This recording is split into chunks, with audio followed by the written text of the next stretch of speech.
നമുക്കൊരേ ഒരു വഴി അല്ലാഹുവിന്റെ റസൂൽ തുറന്നു തന്നു. നമ്മളെ മൂക്കി കേറ്റൂല, ലോകത്തൊരുത്തനെ കൊണ്ടും നമ്മളെ ഒന്നും തൊടാൻ പറ്റൂല. നമ്മുടെ ഒരു രോമത്തിൽ പോലും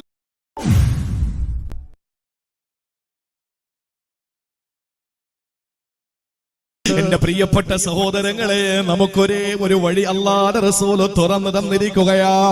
ലോകത്തൊരുത്തനും നമ്മളെ മൂക്കി കേറ്റൂല, ലോകത്തൊരുത്തനെ കൊണ്ടും നമ്മളെ ഒന്നും തൊടാൻ പറ്റൂല. നമ്മുടെ ഒരു രോമത്തിൽ പോലും തൊടാൻ ഒരുത്തനെയും അല്ലാഹു അനുവദിക്കൂല. അത്രയും വലിയ വീര്യമുള്ള ഒരു ദിക്റാണ്. അല്ലാഹുവിന്റെ റസൂൽ പറയുന്നു, നിങ്ങൾ ഏത് പ്രതിസന്ധിയിലകപ്പെട്ടാൽ, അതാണ് ഞാൻ പറഞ്ഞത്, കടത്തിന്റെ മേലെ കടമായി നിങ്ങൾ കഴിയുകയാണോ, ദാരിദ്ര്യത്തിന്റെ കൈപ്പനീര് കുടിക്കുകയാണോ, പ്രതിസന്ധിയിലെ നടുകുഴിയിലാണോ, അതല്ല നിങ്ങൾ ഏതെല്ലാം വിഷയങ്ങൾ അഭിമുഖീകരിക്കുന്നുണ്ടോ, എന്റെ പ്രിയപ്പെട്ട പെങ്ങളെ, നിങ്ങൾക്കൊരു സമ്മാനമായി ഞാനും ഉണർത്തി തരട്ടെ. നബി തങ്ങൾ പറയുകയാണ്, നിങ്ങൾക്ക് ഏത് പ്രതിസന്ധി വന്നാൽ, നിങ്ങളുടെ പൊന്നുമക്കള് തീവ്ര പരിചരണ വിഭാഗത്തിൽ അഡ്മിറ്റ് ചെയ്യപ്പെട്ടിരിക്കുകയാണോ, നിങ്ങളുടെ ഭർത്താവിന് ജോലി നഷ്ടപ്പെട്ടവിടെ ജയിലിലാണോ, അതല്ലെങ്കിൽ എന്റെ പ്രിയപ്പെട്ടവരെ ഏതെല്ലാം പ്രശ്നത്തില് പ്രതിസന്ധികളിൽ നിങ്ങൾ അകപ്പെട്ടു പോയാൽ, ഇത് പറയുന്നതാരാണ്? ആകാശ ലോകത്തിനും ഒരു അറിയിപ്പ് കിട്ടാതെ ചെഞ്ചുണ്ടുകൾ ചലിപ്പിക്കാത്ത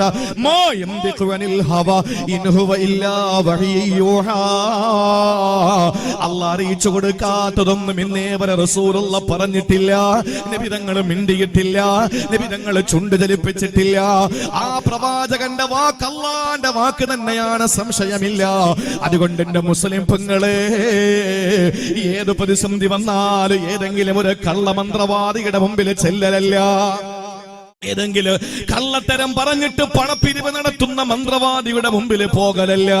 നിങ്ങൾ നിങ്ങൾക്കും എനിക്ക് റസൂലുള്ള വരച്ച് കാട്ടിയ സുതാര്യമായ, സുവ്യക്തമായ, സുസജ്ജമായ ഒരു രീതി നമുക്ക് റസൂലുള്ള കാണിച്ചു തന്നു.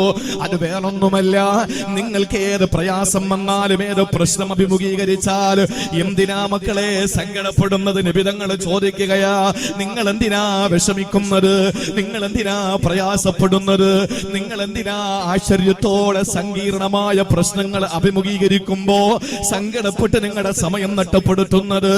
അല്ലാഹുവിന്റെ റസൂൽ പറയുന്നു, ഇദാ വഖഅതും ഫിൽ അംരിൽ അലീമായ ഒരു വിഷയത്തിൽ നിങ്ങൾ അകപ്പെട്ടു പോയാൽ, എന്നെ ഇന്ന് കേൾക്കാൻ വേണ്ടി കുമ്മനോട് ഒരുമിച്ചുകൂടി എന്റെ പ്രിയപ്പെട്ട ആണുങ്ങളോട് പെണ്ണുങ്ങളോട് പറയുകയാ, ഏതൊരു പ്രതിസന്ധി നിങ്ങൾക്ക് വന്നാൽ, ഏതൊരു വിഷമം നിങ്ങൾക്ക് വന്നാൽ, എനിക്കുമുണ്ട് വിഷമം, നിങ്ങൾക്കുമുണ്ട്. എന്റെ പ്രിയപ്പെട്ട സഹോദരങ്ങളെ, നമുക്കൊരേ ഒരു വഴി അല്ലാഹുവിന്റെ റസൂൽ തുറന്നു തന്നിരിക്കുകയാ. ലോകത്തൊരുത്തനും നമ്മളെ മൂക്കി കേറ്റൂല, ലോകത്തൊരുത്തനെ കൊണ്ടും നമ്മളെ ഒന്നും തൊടാൻ പറ്റൂല. നമ്മുടെ ഒരു രോമത്തിൽ പോലും തൊടാൻ ഒരുത്തനെയും അല്ലാഹു അനുവദിക്കൂല. അത്രയും വലിയ വീര്യമുള്ള ഒരു ദിക്റാണ്.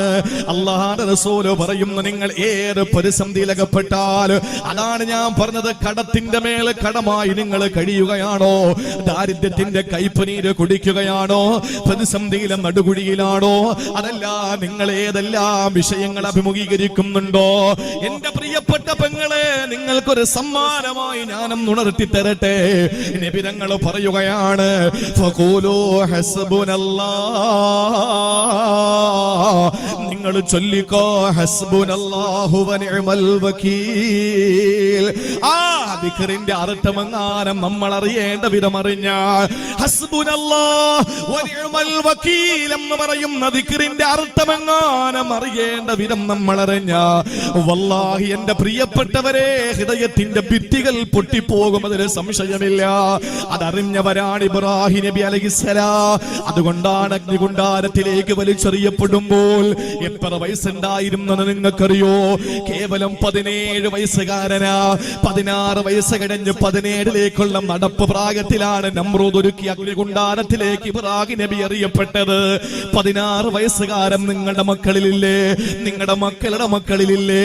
നിങ്ങളിൽ എത്ര 16 വയസ്സുകാരുണ്ട്? ചിന്തിച്ചു നോക്ക്. ഒരു നമ്രൂദ് എന്ന് പറയുന്ന ഭരണാധികാരിയുടെ അഗ്നികുണ്ഡാരം, അത് സാധാരണ തീയാണോ? ഏതെങ്കിലും ഒരു ചെറിയ തീയാണോ? അടുപ്പിൽ കൂട്ടുന്ന തീയാണോ?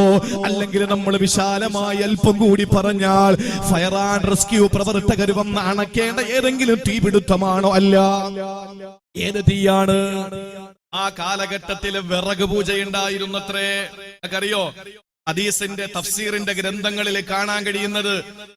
ഉദാഹരണം കൊടുത്തിരിക്കാൻ ആ കാലഘട്ടത്തിൽ ഒരു പെണ്ണ് പറയുമത്രേ, എന്റെ ഉമ്മയുടെ വയറുവേദന മാറിയാൽ ഇബ്രാഹിമിനെ കരിക്കുന്ന അഗ്നികുണ്ടാരത്തിലേക്ക് 10 കെട്ട് വിറക് നേർച്ച.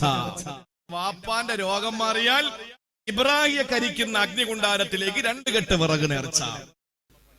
ഇബ്രാഹിം നബി അള്ളാഹ് പരീക്ഷിച്ചു. എങ്ങനെ പരീക്ഷിച്ചെന്നറിയോ? ഇബ്രാഹിം നബി അലൈഹിസ്സലാമിനെ തീക്കുണ്ടാരത്തിലേക്ക് വലിച്ചെറിയുമ്പോൾ അതാ കടന്നു വരികയാ ഖാസിനുൽ മിയാഹ്, മഴയുടെയും അതുപോലെ തന്നെ മേഘത്തിന്റെയും വെള്ളത്തിന്റെയും ഉത്തരവാദിത്വമുള്ള മലക്കിനെ അള്ളാഹു അയച്ചു. ആ മലക്കതാ ഇബ്രാഹിം നബി അന്തരീക്ഷത്തിലൂടെ പറന്നു പോകുമ്പോ നിമിഷ നേരം മതിയല്ലോ, ഇബ്രാഹിം നബിയുടെ അടുത്തെത്തിയിട്ട് ചോദിച്ചു, അന ഖാസിനുൽ മിയാ, അന മലക്കുൽ മിയാ, ഞാൻ വെള്ളത്തിന്റെ ഡ്യൂട്ടിയുള്ള മലക്കാട്, എന്റെ ഹെൽപ്പ് നിങ്ങൾക്ക് വേണോ? എന്റെ ആവശ്യം എന്തെങ്കിലും